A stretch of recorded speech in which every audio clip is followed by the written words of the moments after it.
어머니, 제발 좀 조용히 계세요. 여기 제 친구들 다 오거든요. 어머니, 제발 좀 조용히 계세요. 여기 제 친구들 다 오거든요.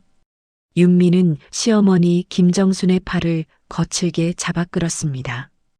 호텔 연회장의 거대한 문이 열리자 화려한 샹들리에 조명이 쏟아져 내렸고 며느리는 억지 웃음을 지으며 시어머니 귀에 대고 속삭였습니다. 정순 어머니 오랜만이에요. 아, 그래요. 안녕하세요. 정수는 조심스럽게 인사를 건넸지만 며느리의 친구들은 이미 서로 눈짓을 주고받으며 킥킥거리고 있었습니다. 그들의 시선은 정순의 낡은 한복 저고리와 10년도 더 된 것 같은 구두를 훑어내렸습니다. 저 진짜 입고 오신 거야? 저분이 그 유명한 그 시어머니인가 봐. 윤미는 일부러 시어머니를 연회장 한가운데 모든 사람의 시선이 집중되는 가장 밝은 조명 아래로 이끌었습니다. 마치 구경거리를 전시하듯이 말이죠. 어머니, 여기 앉으세요. 오늘은 제발 조용히. 아시죠? 말씀 안 하셔도 돼요. 이 말이 떨어지는 순간 정순의 손에 쥐어진 작은 갈색 봉투가 미세하게 떨렸습니다. 하지만 윤미는 이미 친구들에게로 시선을 돌린 후였고 시어머니의 그 작은 변화를 알아차리지 못했습니다. 구독과 좋아요는 저에게 정말 큰 힘이 됩니다. 여러분의 작은 관심이 더 좋은 이야기를 만들어가는 원동력이 되니 꼭 한 번만 눌러주시면 감사하겠습니다. 윤미와 정순이 처음 만난 것은 7년 전이었습니다. 민재와 윤미의 결혼식 날, 정수는 검소한 차림으로 식장에 나타났습니다. 윤미의 부모님은 대기업 임원 출신이었고 친정 쪽 하객들은 모두 화려한 옷차림을 하고 있었죠. 그에 비해 정순의 모습은 너무나 초라해 보였습니다. 어머니, 제가 옷 좀 사드릴게요. 오늘은 특별한 날인데. 괜찮다. 난 이렇게 입는 게 편해. 정순의 대답은 언제나 짧고 담백했습니다. 윤미는 그런 시어머니가 답답하기만 했죠. 친정어머니는 늘 최신 유행을 따라가며 젊어 보이려 노력하는데 시어머니는 늘 같은 옷, 같은 머리 모양, 같은 표정이었습니다. 결혼 후 처음 몇 달은 그런 대로 지낼 만했습니다. 정수는 아들 내외의 집에 자주 오지 않았고 와도 조용히 있다가 가곤 했으니까요. 하지만 시간이 지날수록 윤미는 시어머니의 존재 자체가 부담스러워지기 시작했습니다. 엄마, 우리 집에 왜 이렇게 자주 오세요? 민재야, 내가 자주 오니? 한 달에 한두 번인데. 그것도 많아요. 윤미가 불편해해요. 정수는 아무 말 없이 고개를 끄덕였습니다. 그날 이후로 정순의 방문 횟수는 더욱 줄어들었죠. 2달에 한 번, 석 달에 한 번. 그마저도 윤미가 없는 시간을 골라서 왔습니다. 윤미의 친구들 사이에서 시어머니 이야기가 나올 때마다 윤미는 한숨을 쉬며 말했습니다. 우리 시어머니는 정말 어떻게 표현해야 할까? 너무 촌스러워. 말도 잘 못하고 학력도 없고 그냥 평생 시골에서만 사신 분이야. 친구들은 동정 어린 눈빛으로 윤미를 바라보며 고개를 끄덕였습니다. 힘들겠다. 그래도 참고 살아야지 뭐. 맞아. 시어머니는 바꿀 수 없으니까. 그러던 어느 날 윤미의 대학 동창회가 열리게 되었습니다. 이번엔 특별히 가족들도 함께 참석하는 자리였죠. 윤미는 처음엔 시어머니를 부르지 않으려 했지만 민재가 강하게 주장했습니다. 어머니도 우리 가족이잖아. 왜 어머니만 빼? 아니, 어머니가 그런 자리 불편해하실 것 같아서 내가 어머니한테 물어볼게. 어머니가 가고 싶다고 하면 모시고 가는 거야. 민재는 어머니에게 전화를 걸었고 의외로 정수는 가겠다고 대답했습니다. 사실 정순에게는 나름의 이유가 있었죠. 며느리와의 관계를 조금이라도 개선해보고 싶었던 것입니다. 모임 날이 일주일 앞으로 다가왔을 때 윤미는 시어머니를 찾아갔습니다. 어머니, 이번 모임은 좀 격식 있는 자리예요. 옷 새로 사드릴게요. 아니다. 난 내 옷 있으면 돼. 아니, 어머니, 제발 좀. 거기 오는 사람들 다 좀 그런 사람들이란 말이에요. 판사도 있고, 의사도 있고, 대기업 임원들도 있어요. 그래도 난 이대로 가겠다. 윤미는 답답한 마음에 한숨만 나왔습니다. 속으로는 이미 계획을 세우고 있었죠. 시어머니를 데려가서 친구들 앞에서 망신을 주고 다시는 이런 자리에 오고 싶지 않게 만들 생각이었습니다. 그날 밤 정수는 혼자 방에 앉아 오래된 서랍을 열었습니다. 서랍 가장 깊은 곳에 숨겨둔 낡은 갈색 봉투를 꺼내 들었죠. 봉투 안에는 빛바랜 신문 기사 몇 장과 작은 금속패가 들어 있었습니다. 정수는 그것들을 하나하나 펼쳐보며 깊은 생각에 잠겼습니다. 신문 기사에는 젊은 시절 자신의 사진이 희미하게 인쇄되어 있었고 그 옆에는 여성 독립운동가 김정순 지사라는 글씨가 적혀 있었습니다. 이제는 숨길 때가 지났나? 정수는 봉투를 다시 접어 가방에 넣었습니다. 손이 떨렸지만 마음은 차분했습니다. 평생을 숨기고 살아온 비밀이었지만 이제는 밝혀야 할 때가 온 것 같았습니다. 모임 당일 아침 윤미는 일찍부터 준비를 시작했습니다. 미용실에서 머리를 하고 새로 산 명품 원피스를 입고 완벽한 메이크업을 마쳤습니다. 그리고 시어머니를 데리러 갔죠. 어머니, 준비되셨어요? 정수는 역시나 낡은 한복 저고리에 검은색 치마를 입고 있었습니다. 머리는 단정하게 쪽을 지었고 화장기 없는 맨 얼굴이었죠. 어머니, 진짜 이렇게 가실 거예요? 그래. 이게 나다. 윤미는 속으로 쾌재를 불렀습니다. 시어머니가 스스로 망신거리가 되어주니 고마울 지경이었죠. 차 안에서도 윤미는 계속해서 잔소리를 늘어놓았습니다. 어머니, 오늘은 제발 말씀 많이 하지 마세요.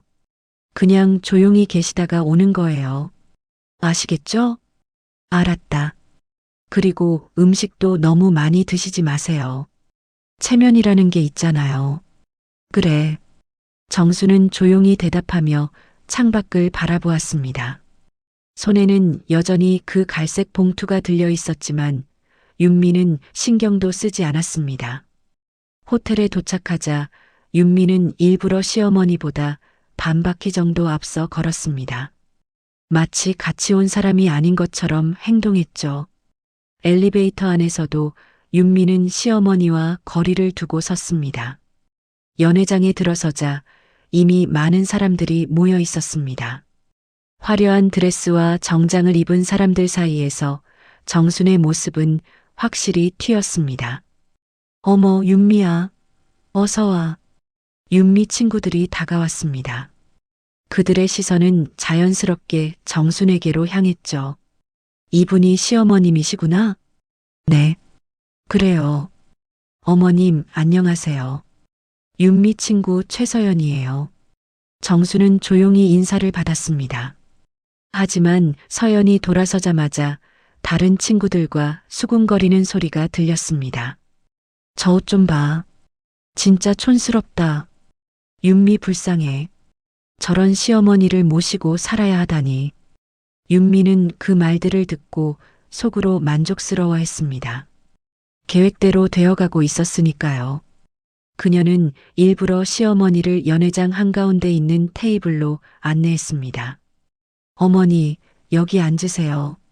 정순이 자리에 앉자 주변 사람들의 시선이 집중되었습니다. 윤미는 큰 소리로 말했죠. 우리 어머니는 좀 연세가 있으셔서 이런 자리가 불편하실 거예요. 다들 이해해 주세요. 그 말에 사람들은 고개를 끄덕이며 동정 어린 표정을 지었습니다. 정수는 아무 말 없이 앉아 있었지만 그녀의 눈빛은 차분하고 깊었습니다. 모임이 본격적으로 시작되었습니다. 사회자가 마이크를 잡고 인사말을 시작했죠. 오늘 이렇게 오랜만에 다들 모여주셔서 감사합니다. 특별히 가족분들도 함께 해주셔서 더욱 뜻깊은 자리가 된 것 같네요. 박수 소리가 울려 퍼졌습니다. 그때 한 친구가 큰 소리로 물었습니다. 어머님은 젊으실 때 뭐 하셨어요? 정순이 대답하려는 순간 윤미가 먼저 끼어들었습니다. 우리 어머니는 그냥 평범한 주부셨어요. 공부도 제대로 못하셔서 그냥 집에서 살림만 하셨죠. 아이고, 그래도 살림을 잘하시면 되죠. 그것도 뭐, 요즘은 며느리가 다 하니까요. 사람들이 웃음을 터뜨렸습니다. 정순의 얼굴이 살짝 붉어졌지만 여전히 아무 말도 하지 않았습니다. 그때 또 다른 친구가 물었습니다. 어머님, 취미 같은 건 있으세요? 정순이 입을 열려는 순간 또다시 윤미가 가로막았습니다. 취미요? 우리 어머니는 그런 것도 없어요. 그냥 집에만 계시거든요. TV 보는 게 유일한 낙이죠. 윤미의 말에 친구들은 고개를 끄덕이며 속삭였습니다. 진짜 답답하겠다. 나 같으면 못 살아. 정수는 조용히 일어났습니다. 그 모습을 본 윤미가 날카롭게 물었죠. 어머니, 어디 가세요? 화장실 좀. 아, 그럼 제가 같이. 혼자 갈 수 있다. 정수는 천천히 연회장을 나갔습니다. 그녀가 나가자 윤미의 친구들이 더욱 노골적으로 말했습니다. 윤미야, 진짜 힘들겠다. 나 같으면 미쳐. 저렇게 답답한 시어머니를 어떻게 모시고 살아? 그러게. 평생 고생이야. 윤미는 한숨을 쉬며 말했습니다. 어쩌겠어요. 그래도 남편 어머니인데 참고 살아야죠. 그때 연회장 문이 다시 열렸습니다. 정순이 들어왔는데 그녀의 손에는 여전히 그 갈색 봉투가 들려 있었습니다. 정수는 자리로 돌아오지 않고 연단 쪽으로 걸어갔습니다. 어머니, 뭐 하세요? 윤미가 당황해서 일어났습니다. 사람들의 시선이 모두 정순에게 집중되었죠. 정수는 연단에 서서 마이크를 잡았습니다. 그리고 떨리는 목소리로 말했습니다. 죄송합니다. 잠시만 시간을 주시면 제가 할 말이 있습니다. 어머니, 지금 뭐 하시는 거예요? 윤미가 급하게 다가갔지만 정수는 이미 봉투에서 무언가를 꺼내고 있었습니다. 저는 평생을 숨기고 살아온 것이 있습니다. 오늘 이 자리에서 그것을 밝히고자 합니다. 정순이 꺼낸 것은 낡은 신문 기사와 작은 금속패였습니다. 사람들은 무슨 일인가 싶어 조용해졌습니다. 저는 1950년 18살의 나이에 독립운동에 참여했습니다.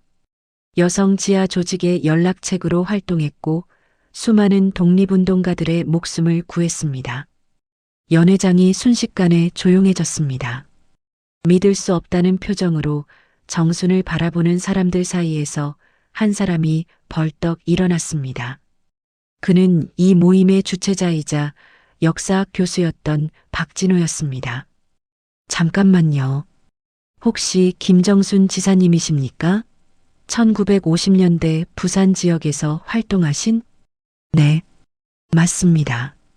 박진호 교수의 얼굴이 창백해졌습니다. 그는 떨리는 목소리로 말했습니다. 여러분, 이분은 대한민국 독립운동사에서 가장 중요한 여성 독립운동가 중 한 분이십니다. 교과서에도 나오는 분이에요. 사람들이 웅성거리기 시작했습니다. 몇몇은 스마트폰을 꺼내 검색을 시작했고 곧 경악의 표정을 지었습니다. 진짜다. 김정순 지사. 여기 사진도 있어. 정부에서 훈장도 받으신 분이야. 생존해 계신 독립운동가가 몇 분 안 남았는데. 박진호 교수가 정순에게 다가가 깊이 인사했습니다. 지사님, 이렇게 뵙게 되어 영광입니다. 제가 학생들에게 늘 가르치던 분을 직접 뵙다니 그때 누군가가 외쳤습니다. 모두 일어나세요. 독립운동가께 경의를 표합시다. 순식간에 연회장에 있던 모든 사람이 일어났습니다. 박수 소리가 천둥처럼 울려 퍼졌고 몇몇은 눈물까지 흘렸습니다. 윤미는 그 자리에 얼어붙은 듯 서 있었습니다. 믿을 수 없다는 표정으로 시어머니를 바라보았죠. 자신이 그토록 무시하고 깔보던 시어머니가 역사책에 나오는 위인이었다니. 정수는 조용히 말을 이었습니다. 저는 해방 후에도 계속 위험했습니다. 친일파들의 보복이 두려워 신분을 숨기고 살아야 했죠. 결혼 후에는 아들을 지키기 위해 더욱 철저히 숨겼습니다. 아들에게도 며느리에게도 말하지 못했습니다. 박진호 교수가 덧붙였습니다. 김정순 지사님은 당시 여성으로서는 드물게 일본군 정보를 빼내는 첩보 활동을 하셨습니다.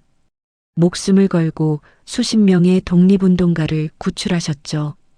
그 중에는 훗날 대한민국 초대 내각의 주요 인사가 된 분들도 있습니다.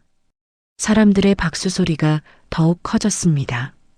그런데 그때 윤미의 친구들이 수군거리는 소리가 들렸습니다. 아까 시어머니 욕하던 그 며느리 맞지? 공부도 못했다고 하지 않았어? 평범한 주부라고 무시하더니. 윤미의 얼굴이 새빨갛게 달아올랐습니다. 다리가 후들거려 제대로 서 있을 수도 없었죠. 주변의 모든 시선이 이제는 정순이 아닌 윤미에게 쏠려 있었습니다. 그것도 경멸과 비난의 시선이었죠. 정수는 연단에서 내려왔습니다. 그리고 윤미 앞으로 다가갔죠. 며느리야, 미안하다. 더 일찍 말했어야 했는데. 윤미는 그 자리에서 무릎을 꿇었습니다. 눈물이 하염없이 흘러내렸죠. 어머니, 제가 잘못했어요. 정말 죄송해요. 정수는 며느리를 일으켜 세웠습니다. 사람은 누구나 실수를 한다. 나도 너를 이해하지 못한 게 많았어. 서로 몰랐으니까 오해가 생긴 거야. 어머니, 저는 정말 나쁜 며느리였어요. 어머니를 무시하고 깔보고. 이제 알았으니 됐다. 앞으로 잘 지내면 되지. 그때 민재가 연회장으로 뛰어들어왔습니다. 누군가 연락을 한 모양이었죠. 어머니, 왜 말씀 안 하셨어요? 어머니가 그런 분이신 줄 전혀 몰랐어요. 민재도 눈물을 흘리며 어머니를 안았습니다. 아들아, 너를 평범하게 키우고 싶었다. 독립운동가의 아들이라는 굴레를 씌우고 싶지 않았어. 어머니, 죄송해요. 제가 더 잘 모셨어야 했는데. 박진호 교수가 다가와 말했습니다. 지사님, 혹시 괜찮으시다면 저희 대학에서 특강을 부탁드려도 될까요? 학생들에게 살아있는 역사를 들려주시면 정말 큰 가르침이 될 것 같습니다. 그래요. 이제는 숨기지 않고 이야기할 때가 된 것 같네요. 연회장에 다시 한번 박수가 쏟아졌습니다. 하지만 윤미는 여전히 고개를 들 수 없었죠. 친구들의 차가운 시선이 등에 꽂히는 것 같았습니다. 너무했다, 진짜. 독립운동가를 그렇게 대했다니. 나 같으면 평생 후회할 것 같아. 모임이 끝난 후 정순과 민재, 윤미는 함께 집으로 돌아왔습니다. 차 안의 공기는 무거웠죠. 윤미는 계속해서 훌쩍거렸고 민재는 아무 말도 하지 못했습니다. 집에 도착하자 윤미가 다시 무릎을 꿇었습니다. 어머니, 정말 죄송해요. 제가 어떻게 용서를 구해야 할지 모르겠어요. 정수는 며느리를 일으켜 세우고 말했습니다. 윤미야, 일어나. 우리 앉아서 차라도 한잔하자. 세 사람은 거실에 앉았습니다. 정순이 천천히 말을 시작했죠. 나도 잘못이 많다. 너희와 제대로 소통하지 못했어. 늙은 사람이라 요즘 세상을 이해하지 못한 것도 많고. 어머니, 그런 말씀 마세요. 다 제 잘못이에요. 아니다. 서로를 이해하지 못한 건 양쪽 다 책임이 있어. 나도 내가 왜 그렇게 행동하는지 이해하려 노력했어야 했는데 민재가 어머니의 손을 잡았습니다. 어머니, 앞으로는 저희가 잘 모실게요. 자주 오세요. 아니, 아예 같이 사시죠. 그건 생각해보자. 난 혼자 있는 것도 익숙하니까. 정수는 일어나 낡은 앨범을 가져왔습니다. 그 안에는 젊은 시절 사진들이 가득했죠. 이게 나야. 20살 때 찍은 사진이지. 사진 속의 정수는 놀랍도록 아름다웠습니다. 강인하면서도 우아한 모습이었죠. 어머니, 정말 미인이셨네요. 그때는 다들 나보고 꽃이라고 불렀어. 하지만 꽃보다는 나라를 지키는 전사가 되고 싶었지. 정수는 독립운동 당시의 이야기를 들려주기 시작했습니다. 목숨을 걸고 일본군 막사에 잠입했던 일, 동료들이 잡혀가는 것을 보며 눈물 흘렸던 일, 해방의 기쁨을 맛보았던 순간까지 윤미와 민재는 숨죽이며 들었습니다. 교과서에서 읽었던 역사가 바로 눈앞에서 살아 숨쉬고 있었으니까요. 어머니, 왜 지금까지 숨기신 거예요? 해방 후에도 친일파들이 득세했어. 그들은 독립운동가와 그 가족들을 괴롭혔지. 나는 너희 아버지와 결혼한 후 평범한 주부로 살기로 했어. 아들이 위험에 빠지는 걸 원하지 않았으니까. 민재의 눈에 눈물이 고였습니다. 어머니가 우리를 위해 그렇게 희생하신 거군요. 희생이 아니야. 사랑이지. 자식을 위한 부모의 마음이란 건 그런 거야. 윤미가 흐느끼며 말했습니다. 어머니, 저는 어머니를 전혀 이해하지 못했어요. 겉모습만 보고 판단했어요. 정말 죄송해요. 정수는 며느리의 손을 잡았습니다. 이제부터 시작하면 돼. 우리 서로를 알아가면서 진짜 가족이 되어보자. 그날 밤 세 사람은 늦게까지 이야기를 나누었습니다. 정순의 독립운동 이야기, 윤미의 직장생활 고충, 민재의 어린 시절 추억까지 처음으로 진심을 나누는 시간이었죠. 다음 날 정순의 이야기는 언론에 보도되었습니다. 숨겨진 여성 독립운동가 70년 만에 정체 공개라는 제목으로 주요 뉴스에 실렸죠. 기자들이 집으로 찾아왔고 정수는 담담하게 인터뷰에 응했습니다. 왜 이제야 밝히신 겁니까? 더 이상 숨길 이유가 없어졌어요. 그리고 가족과 화해하는 계기가 필요했습니다. 며느리와의 관계는 어떠신가요? 처음엔 서로를 이해하지 못했지만 이제는 진짜 가족이 되어가고 있어요. 며느리도 좋은 사람입니다. 단지 서로를 몰랐을 뿐이죠. 윤미는 시어머니 옆에서 고개를 숙이고 있었습니다. 부끄러움과 후회, 그리고 새로운 다짐이 뒤섞인 표정이었죠. 그 후로 윤미는 완전히 달라졌습니다. 시어머니를 진심으로 모시기 시작했고 정순의 독립운동 이야기를 책으로 엮는 일을 도왔습니다. 두 사람은 함께 독립운동 유적지를 방문하기도 했죠. 어머니, 여기가 그때 은신처였던 곳인가요? 그래.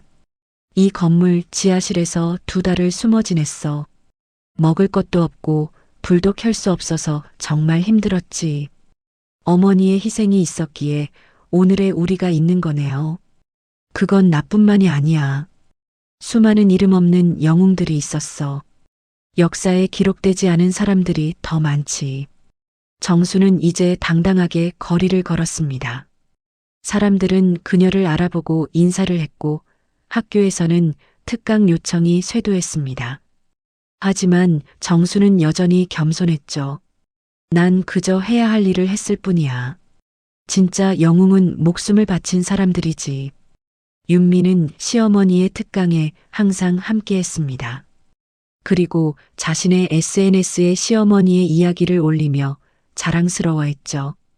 우리 어머니는 대한민국의 영웅입니다. 제가 그분의 며느리라는 게 자랑스럽습니다. 친구들의 반응은 180도 달라졌습니다. 윤미야, 너 정말 복 받은 거야. 그런 훌륭한 분이 시어머니라니.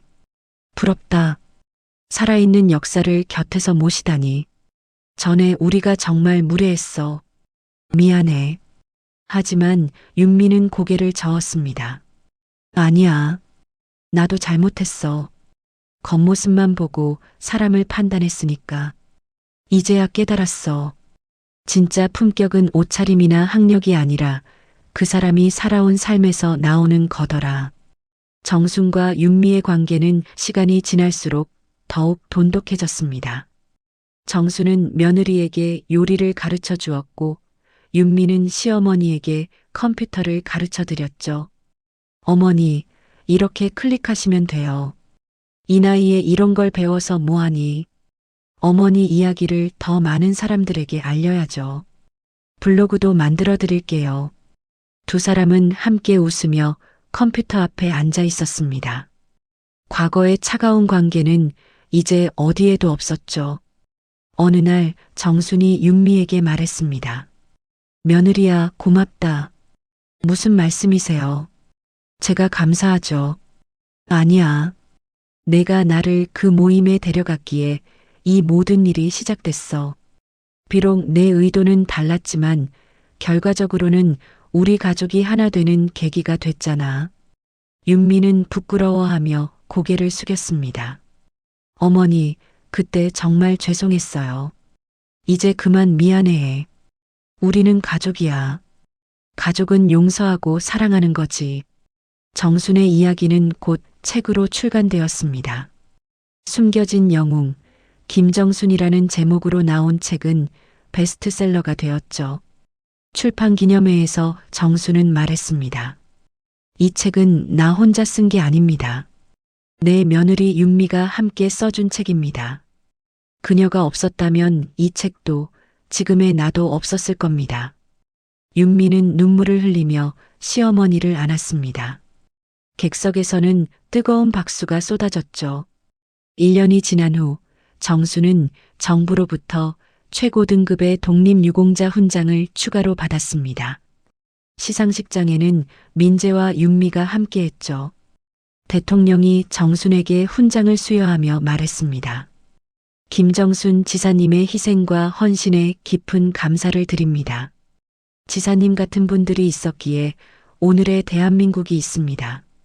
정수는 담담하게 답했습니다. 저는 그저 조국을 사랑한 한 사람일 뿐입니다. 진짜 영웅은 이름도 없이 쓰러져간 수많은 독립투사들입니다. 시상식이 끝난 후 기자들이 윤미에게 물었습니다. 시어머니와의 관계가 많이 좋아지신 것 같은데 비결이 뭔가요? 윤미는 미소 지으며 답했습니다. 겉모습이 아닌 마음을 보는 것, 그리고 서로를 진심으로 이해하려 노력하는 것이 비결입니다. 저는 늦게나마 깨달았어요. 시어머니는 제가 평생 만나본 사람 중 가장 위대한 분이라는 거요. 정수는 며느리의 어깨를 토닥이며 말했습니다. 너도 훌륭한 며느리야.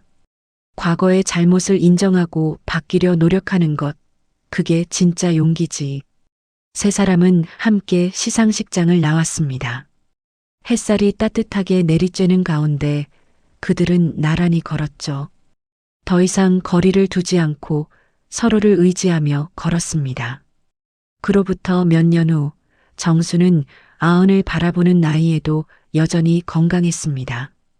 매주 수요일이면 민재와 윤미의 집에서 함께 저녁을 먹었고 손자 손녀들에게 예시하기를 들려주었죠. 할머니가 진짜 독립운동하셨어요? 그럼 할머니는 나라를 지킨 전사였단다. 와, 우리 할머니가 영웅이야. 아이들은 할머니를 자랑스러워했고 학교에서도 늘 할머니 이야기를 했습니다.